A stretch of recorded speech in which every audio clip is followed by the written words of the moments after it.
teraz chystá. Představ si, že v kapse oříšek máš a ten ti dá moc vyzdát.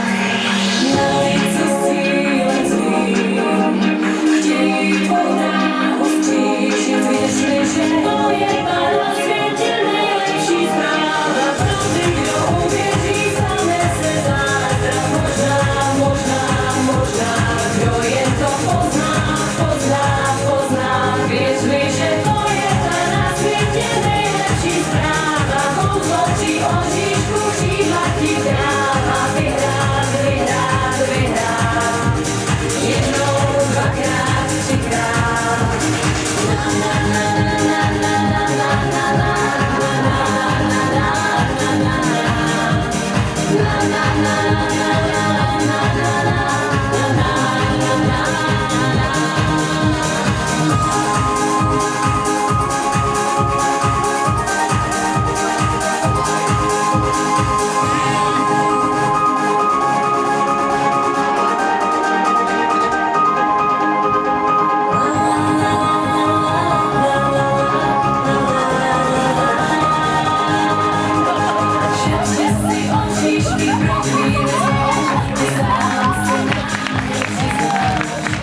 Život je